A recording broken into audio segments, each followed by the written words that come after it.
Good morning, Speaker. My question is for the Premier.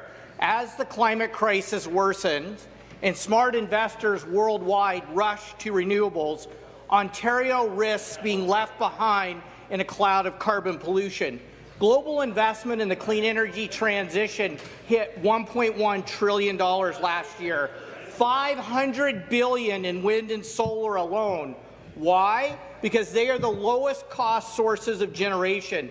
Yet, over the next decade, your government is planning to ramp up expensive, dirty gas plants, increasing climate pollution by 400%, and increasing costs for people to cool their homes and keep the lights on.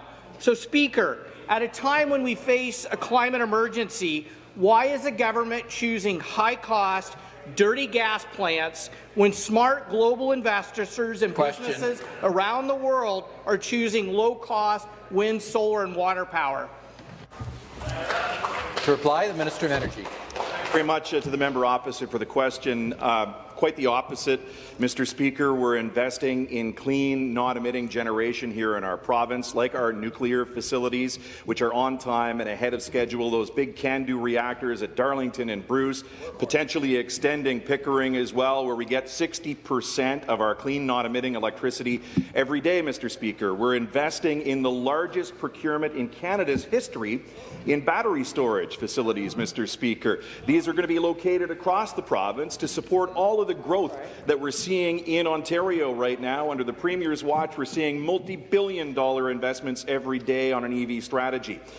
I will point out that the member opposite loves his renewables, and there is a role for renewables, Mr. Speaker. But last Thursday, during one of the hottest days, the hottest day of the year, when it comes to solar, 14% of the solar capacity in our province showed up. If this member was in charge of our grid, we would have brownouts and blackouts. Thank you.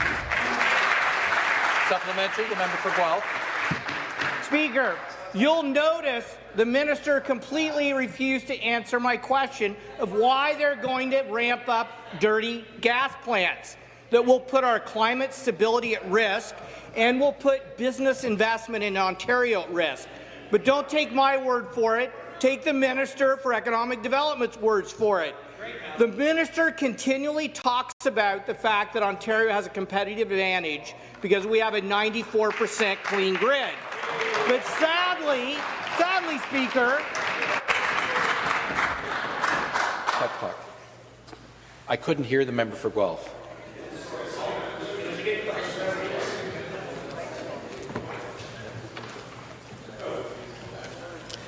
Restart the clock. Member for Guelph. Thank you, Speaker. I think the members want a clean grid. But unfortunately, under this government, our grid is now below 90% clean, and it will get dirtier with their plan to ramp up expensive, dirty fossil gas plants, which will destroy the province's competitive advantage with having a clean grid, putting job and investment at risk and making the climate crisis worse. So will, Speaker, through you, to the minister, will the government maintain Ontario's clean grid competitive advantage by abandoning their scheme to ramp up dirty, expensive gas plants and commit to a clean grid by 2030? Minister of Energy. Thank you, Mr. Speaker. What we're committing to is keeping the lights on in Ontario, and the same cannot be said for the member opposite from the Green Party, nor the member opposite for the NDP, and we remember the mess that the Liberals made when they were in charge of our electricity file, Mr. Speaker. According to our system operator, and I asked them last year what it would mean if we were to phase out gas in our system, they said it would be $100 extra per family per month, that's more than a hydro bill, and it would result in brownouts and blackouts in our system. That is what the member opposite is advocating for, Speaker. We're not going to be doing that. We're going to make sure we've got the power that's there so that we can continue to see the record multi-billion-dollar investments that the Minister of Economic Development and the Premier are bringing home to Ontario from other jurisdictions. They're doing it because we have a clean grid, Mr. Speaker. We are going to ensure the power's there when residents go to turn on their lights in the morning and manufacturers are set to build the cars of the future. Thank you very much.